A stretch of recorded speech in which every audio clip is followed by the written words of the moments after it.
अनसुनी पुकार का रहस्य, रहस्यमयी मंदिर की दस्तक। बहुत समय पहले की बात है। एक शांत हरियाली से भरे गांव में नाम था धूपगढ़।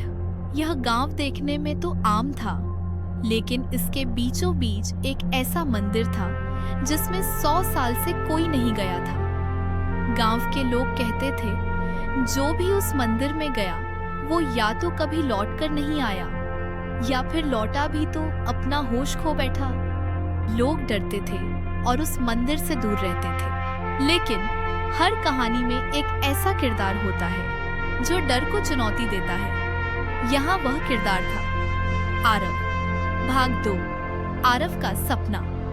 आरव एक 16 साल का जिज्ञासु लड़का था। उसके अंदर एक आग थी सच जानने की। एक रात उसे एक अजीब सपना आया। वह एक पुराना दरवाजा खोल रहा था और दरवाजे के पीछे से एक आवाज आई, आरव मुझे बचाओ। उसकी नींद खुल गई। पसीने से लथपथ था वो, लेकिन दिल में एक सवाल गूंज रहा था, वो आवाज कौन थी? भाग 3, गांव के बुजुर्ग की चेतावनी। सुबह होते ही आरव पहुंचा गांव के सबसे बुजुर्ग पंडित भैरवनाथ के पास। उसने अपना सपना सुनाया। पंडित जी चुप हुए, फिर बोले, वो पुकार तुम्हें क्यों आई ये तो नहीं जानता बेटा, लेकिन अगर मंदिर की ओर जाना चाहो तो एक बात याद रखना, सिर्फ दिल से की गई मदद ही वहां असर करेगी। स्वार्थ लेकर जाना खतरा मोल लेना होगा। आरव ने सिर झुकाया और बोला, मैं केवल सच जानना चाहता हूँ और जो वहां फंसा है उसे आजाद कराना चाहता हूँ। भाग 4, मंदिर के भीतर की पहली सीढ़ी।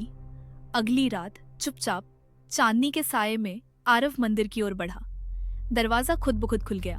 कोई आवाज नहीं, कोई हलचल नहीं, बस एक ठंडी हवा का झोंका।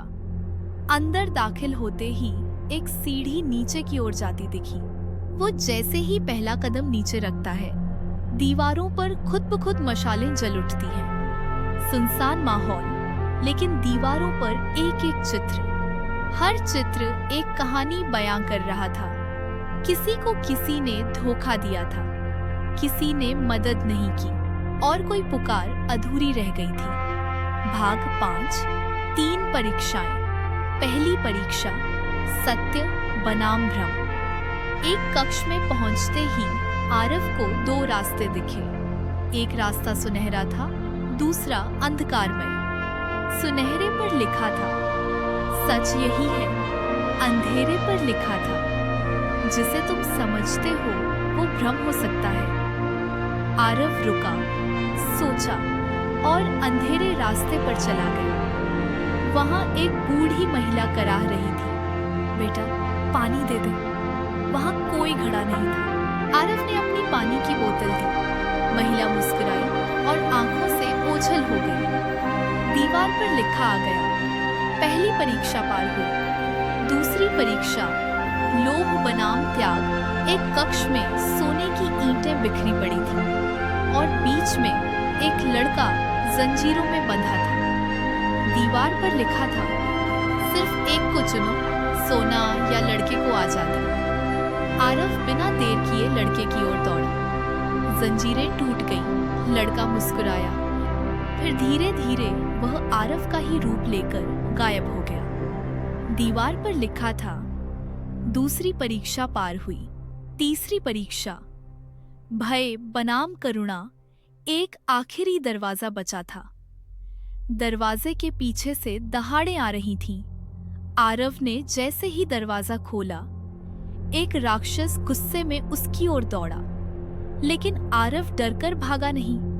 उसने आंखें बंद की और कहा, अगर तुम सच में कष्ट में हो तो मैं तुम्हारी मदद करने आया हूं। अगर मैं मर भी जाऊं तो कम से कम कोशिश की होगी। राक्षस रुक गया। धीरे धीरे उसका रूप बदलने लगा और वह एक युवती में बदल गई। भाग 6, 100 साल से बंद रहस्य। वह युवती रो रही थी।